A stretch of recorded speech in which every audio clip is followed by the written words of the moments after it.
For today's cup of coffee, we're going to be talking about something that's usually deemed in the realm of conspiracy theory. And this is something that had thought about for quite a while. There apparently is this theme going around for the past couple of days, especially today. When I have recurring themes in my life and from random sources, that concerns me because that's usually God saying, hey, pay attention. Yeah. And so some of the things, some of the players from World War II are being discussed every place I have looked. Yes. So that's concerning to me. And in our world today. But I had actually been working on this story for several days. And I have two sources on this. And of course they will be linked in the description box. One of them is from a website called Independent Institute. And that's by Robert B. Stinnett and Douglas. I'm not even going to try it. It's like Cirignano. From March 11th, 2002. I mean, I couldn't make this shit up if I tried to. And then the other one comes again from the Naval History and Heritage Command, which is the Naval Department Library. And that one was published July 6th of 2015. So this first one, the article is called "Do Freedom of Information Act Files Prove FDR Had Foreknowledge of Pearl Harbor?" And I'm going to read the highlights of this, go through there because most of it was interview style and it was kind of lengthy, but it's excellent. So I urge everyone to go ahead and read the full interview of this. And so it says on November 25th, 1941, Japan's Admiral Yamamoto sent a radio message to the group of Japanese warships that would attack Pearl Harbor on December the 7th. Newly released naval records prove that from November the 17th to the 25th, the United States Navy intercepted 83 messages that Yamamoto sent to his carriers. Part of the... I'm having problems reading my lines here. Are you good? Part of the November 25th message read, quote, "The task force keeping its movement strictly secret and maintaining close guard against submarines and aircraft shall advance into Hawaiian waters, and upon the very opening of hostilities shall attack the main force of the United States fleet in Hawaii and deal it a mortal blow," end quote. Well, damn. Yeah. One might wonder if the theory that President Franklin Roosevelt had a foreknowledge of the Pearl Harbor attack was true. Yes.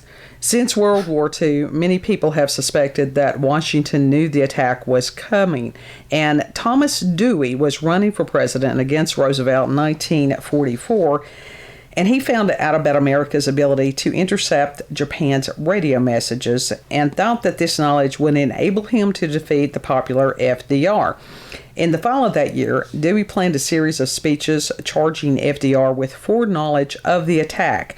Ultimately, General George Marshall, then chairman of the Joint Chiefs of Staff, that may have been a Freudian something there, persuaded Dewey not to make the speeches. Japan's naval leaders did not realize America had cracked their codes, and Dewey's speeches could have sacrificed America's code-breaking advantage. So Dewey said nothing, and in November, FDR was elected president for the fourth time. Now, according to Robert Stinnett, author of Simon & Schuster's Day of Deceit, would now have proof. And Stinnett's book is dedicated to Congressman John Moss, the author of Americans for Freedom of Information Act. It's FOIA is what we usually call it. And the decryptions, which are military messages that America was intercepting, showed that Japanese ships were preparing for war and heading straight for Hawaii. Stinnett, an author, journalist, and a World War II veteran, spent 16 years delving into the National Archives. He pored over more than 200,000 documents and conducted dozens of interviews. This meticulous search led Stinnett to a firmly held conclusion. FDR knew. So Mr. Stinnett, God love him, he had a vested interest in this. Yeah.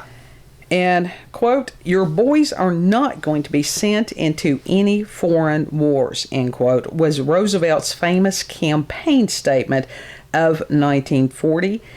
And, of course, he lied. Yep.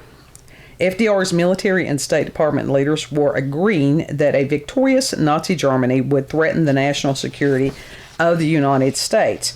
In White House meetings, the strong feeling was that America needed a call to action.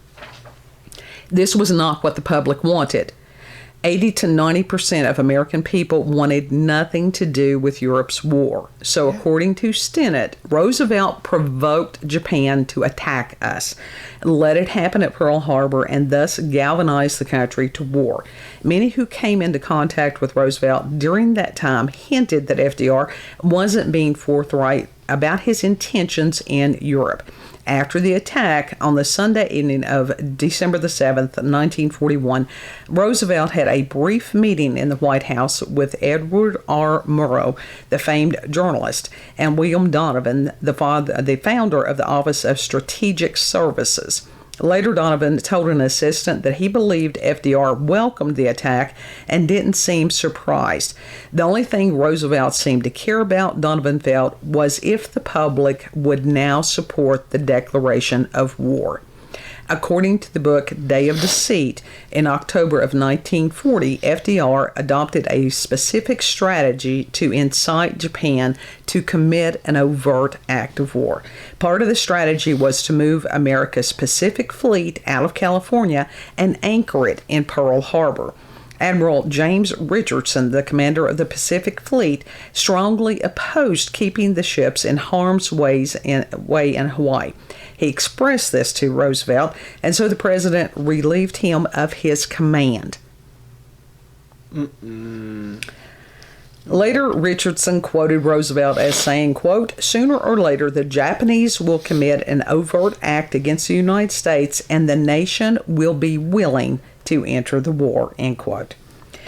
To those who believe that government conspiracies can't possibly happen, Day of Deceit could prove them otherwise. Stinnett's well-documented book makes a convincing case that the highest officials of the government, including the highest official in office, fooled and deceived millions of Americans about one of the most important days in the history of the country. It now has to be considered one of the most definitive, if not the definitive, book on the subject. Gore Vidal had said, quote, "Robert Stinnett has come up with most of the smoking guns. Day of Deceit shows that the famous surprise attack was no surprise to our war-minded rulers," end quote. And John Toland, the Pulitzer Prize-winning author of the Pearl Harbor book Infamy, said, quote, "Step by step, Stinnett goes through the prelude to war, using new documents to reveal the terrible secrets that have never been disclosed to the public. It is disturbing that 11 presidents, including those I admired, kept the truth from the public until Stinnett's Freedom of Information Act request finally persevered and the Navy released the evidence," end quote. And like I said, the rest of the article, and it is kind of lengthy, is interview style. And there are many of us that have believed this to be the case for a long period of time. Mm-hmm. And because that history does repeat itself, I don't know, this was the time that this needed to be discussed. And the next article that I have does come from the Naval History and Heritage Command, and Pearl Harbor Revisited, United States Navy Communications Intelligence from 1924 to 1941. Now, because this is a government thing, the Navy, of course, and stuff like that. So it's interesting how these things are worded. And we were speaking on the previous cup about some of these things that are redacted. Now, this is not one that is redacted, but sometimes it doesn't need the black magic marker. Yeah. And some of these have naval terms that I am not familiar with. A lot of them I try to go through there and look them up and edify myself. And so if you all have served in the Navy or something and you're like, she's totally, well, yeah, I'm ignorant of it. Yeah. Dad was a Marine, but other than Semper Fi, that's about it. So they said that as far as the warning messages, I have just taken excerpts from this. Warnings based, at least in part, on the contents of Japanese diplomatic messages were in fact sent to Hawaiian and Philippine commands on at least 3 occasions in November of 1941, the 24th, 27th, and 29th. It seems clear, however, that after July 1941, as a matter of policy and probably as a practical security precaution, no intelligence material directly from MAGIC, which means it is the Allied Cryptanalysis Project. So that means that it was like the side that we were on, their people, it was code breakers. Well, no, that was a very needed thing because back during that time, they didn't have internet and stuff. What it is now, it's much easier to deceive people today than ever before. So this intelligence information was sent to Admiral Kimmel in Hawaii or to the U.S. command officials in the Philippines.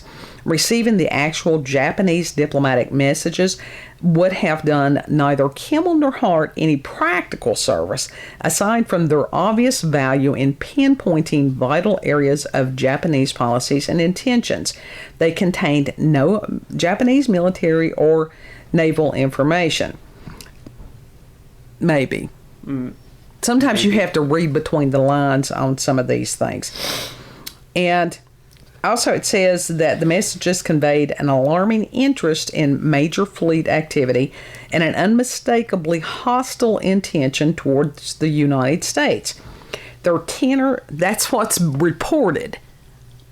That was what was reported. Yeah. Their tenor deteriorated sharply after November 26, when the U.S. delivered its 10-point response to the Japanese note of November the 20th. They did not, however, disclose the movements of the Japanese fleet. Only the unread, untranslated Japanese naval messages held this vital information. By late November of 1941, U.S. Navy officials in Washington, Pearl Harbor, and Manila well knew that war with Japan was imminent.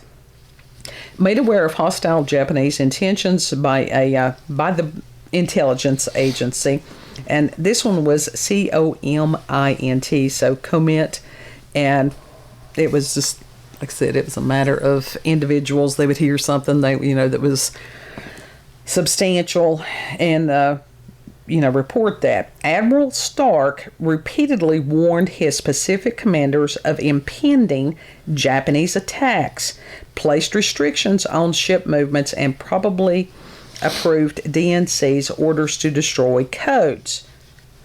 Destroy whose codes? What codes? Why would you want codes destroyed? And who gives them the right to? And so, okay, Admiral Stark apparently understood that there was a problem, and a severe one, from the codes, and yet just a few paragraphs above, they're like, oh, well, nobody could read the codes. So that sounds like some doublespeak to me. Now, if you all read this and you're like, Orlando, you totally missed this, you need to go back and read that, I have no problem with that. I have no problem with somebody in a respectful manner. Don't call me a dumbass, because I can tell myself that most days. Monkey.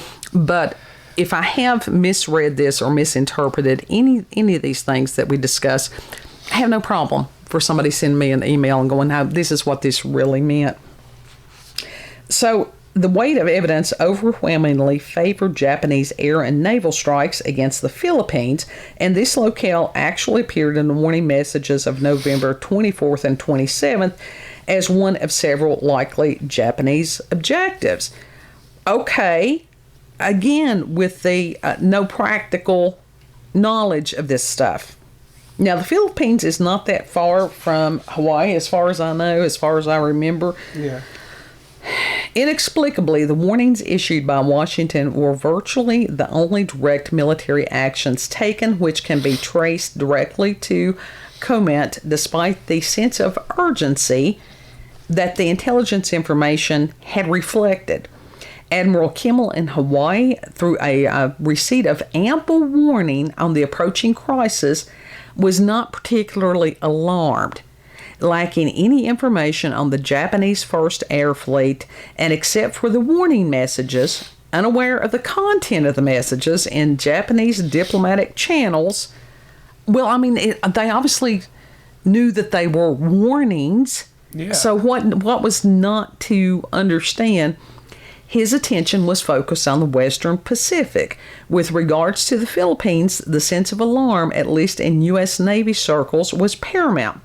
By mid-September of 1941, Admiral Thomas C. Hart, Commander-in-Chief of the Asiatic Fleet since July 1939, had become very concerned over the intelligence reports on Japanese naval activities.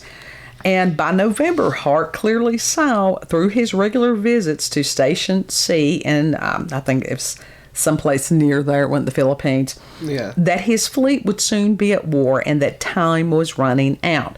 Surviving records, however, do not provide a clear connection between the intelligence cause and the operational effect in the Asiatic Fleet. Well, hell no, because on the other page they were told to destroy the damn coats. Yeah. Pretty much. So this is typical government bullshit doublespeak is what I'm taking it as. Liking a declaration of war by the United States. Them split tongues. Yeah, really. Liking a declaration of war by the United States against Japan and keenly aware that the United States did not wish to appear the aggressor. Hart, since receiving the first war warning from intelligence on November the 24th, 1941, had begun edging toward increasingly risky action. That sounds to me like he was poking them with a stick. Yeah. Don't poke the bear. Based on intelligence intercepts, Hart authorized air patrols over Japanese convoy movements along the China and French Indochina coast. On December the 6th, 1941, after receiving confirmation that a Japanese amphibious force was streaming across the Gulf from, I'll try to pronounce this, Balikpapan, Borneo to Singapore. The division commander was to place ships under the British fleet commander. Okay, why did they place American ships under the command of the Brits? Right. Who knows? Admiral Hart, in his personal diary for the period of November 1st through the 30th, indicated a preoccupation with two major problems: coordination of his own plans for defense of naval shore facilities with the U.S. Air Forces in the Philippines and Japanese troop movements along the China and Indochina coast. He estimated that the information provided him represented primarily a threat to Thailand and to the British in Indochina. He believed that he had taken all prudent measures in anticipation of an attack, although his diary referred to no specific actions taken in response to the warning messages he received November 24th, 27th, and 29th. So that's bullshit. Yeah. On December 7th, he wrote in his diary, "Guess war is just around the corner, but I think I'll go to a movie." What a fucking... The entry for December 8th states accordingly, the attack was no surprise by a matter of 18 hours. So, we've had quite a few things happen over past few years where people were told to stand down. Yeah. Now, there is something that is the OP-20-G that I had no clue what the hell that was. And it is the Office of Chief of Naval Operations, the OPNAV, 20th Division of the Office of Naval Communications, G Section / Communications Security. And that was the U.S. Navy's Signals Intelligence and Cryptanalysis Group during World War II. They were the code breakers. Okay? Yeah. Its mission was to intercept, decrypt, and analyze naval communications from the Japanese, German, and Italian navies. In addition, the OP-20G also copied diplomatic messages of many foreign governments. The majority of the section's effort was directed towards Japan and including breaking the early Japanese Blue Book fleet code.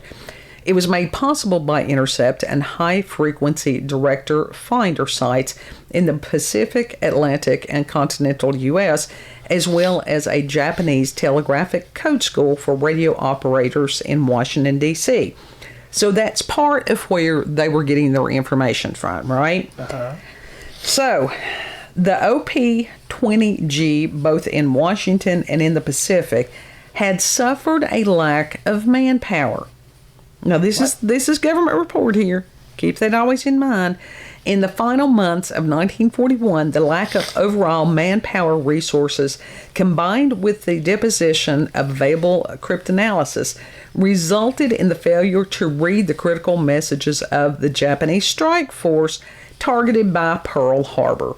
Briefly recapped, 2/3 or 53 of the officer cryptanalysis were in Washington, where, if they were assigned to technical positions, they were exploiting Japanese diplomatic messages, operating a 24-hour watch, and performing code room tasks, which included running the Atlantic DF network.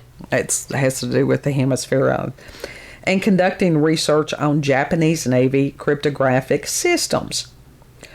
Okay, if you're having hostile forces from 3 different nations that speak 3 different languages, would you not think it important to increase the amount of people that can speak those languages and break those codes? Yeah, that's what I would think. So, Right? yeah. Okay, it's supposedly, they do say, it's not supposedly, it is clear that the placement and occupation of cryptanalytic, the code breakers, I'm escalated. You can tell that anytime I start screwing up words like that, I'm usually escalated.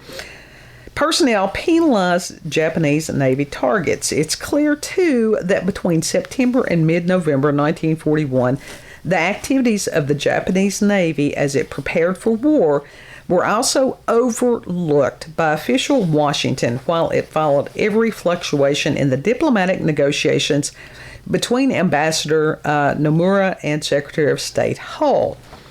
Judging from the conflicting guidance given to the Commander-in-Chief Asiatic Fleet, abundant warning information produced by Hawaii and its Cirignano, which is an island in the Philippines, from their analysis of the Japanese Navy's communication system and the activity it reflected, was apparently either ignored altogether or treated as unsubstantiated rumor lacking any supporting evidence from readable messages. It is certain, however, that the intelligence based on Japanese Navy communications available to these officials did not indicate that the Japanese intended to attack Pearl Harbor. Again, we've got government doublespeak. And so one of the other sources that I had read said that there was a theory that the British knew what was coming and that they sort of had... now, I don't believe that they lied to, FDR. I think he did what he did out of his own, because that is not the first time, nor will it be the last time, that the American public have been deceived. Yeah. And that stories have been spun to where the sons of Americans and now the daughters have been sent off to die in these damn needless wars. Absolutely. Now, if It's some of these, disgusting. it is disgusting. If some of these people, these political people and stuff like that, if they want war, by God, put their kids on the front line. Put them on the front line. Let's go back to medieval times where they get on a horse, they could take up a sword, and they lead the charge. Not sit back in some kind of lead-lined whatever, covering their own asses. That's my spiel. You soapbox. Because I can see it happening again. I saw it years ago. I saw the earmarkings of pre-World War II. I saw it. And that is one of the frustrating damn things about being a seer, is to see these things and it's what the hell am I supposed to do with it? And then to see it come to pass. Mm-hmm. And it's frustrating because you sit there and you can tell people, hey, I see this is coming, this is a great potential. We see the thundercloud on the horizon, and people just ignore it. They don't listen. They don't want to hear it. And then when whatever blows up, they're like, oh, you were right. It ain't about being right. You know? It could have saved a lot. It could have, prevented a lot of things. I don't know. If it's one or two that's sitting there going, damn, you know what? She's on to something. Of course, it does not take somebody that's a seer to see what the hell is going on today. Absolutely, yeah. But it is a matter for everybody to stand up and speak out as they can. Because, Christ said, do not be deceived. And one of the ways that you prevent being deceived is by praying for a spirit of discernment and for God to lead and guide in His wisdom and truth. So, anyhow, I'm concerned. Everybody's concerned, but God is still God. He's not concerned. Yep. So, if you've had experiences with paranormal, supernatural, encounters with UFOs, aliens, cryptids, if you've got local, regional, family, myths, legends, what have you, go ahead and send us an email to cupofcoffeewithscream@gmail.com. Thank you all for taking the time to listen. Know that you're loved. If you had people that were involved in World War II or any of these other conflicts, the police action that was going on when I was a child, any of this stuff, then God bless these people. Thank them for us, because they did the right thing. Yep. It wasn't their fault that they were lied to, deceived, or whatever. And it's like, God help us all. Yep.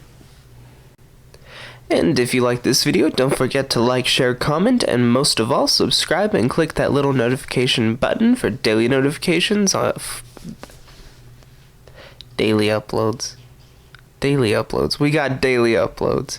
I don't know what happened right there. It's all right. Full moon. Yeah. It's full moon. And I know this was more of a... My brain just completely, glitched. Everybody says, I know this was more of a bitter cup, and because of this will come out on a Saturday, we don't have as many views on the weekends because people out doing stuff, and that's a wonderful thing. And barring unforeseen... Can we go out and do stuff? It depends on the weather. And it's like, these videos, they're not usually time sensitive per se. Yeah. That somebody can listen to them at any point. Mm-hmm. So, share these. Yeah. If you've got somebody that needs to hear something, most of the other ones, if you've got somebody that needs to be amused or whatever, or just sit there and have a chuckle, or the information, share these. Yeah. Mm-hmm. Pray for us. We're praying for y'all, and we'll see you on the next cut. Bye. Bye.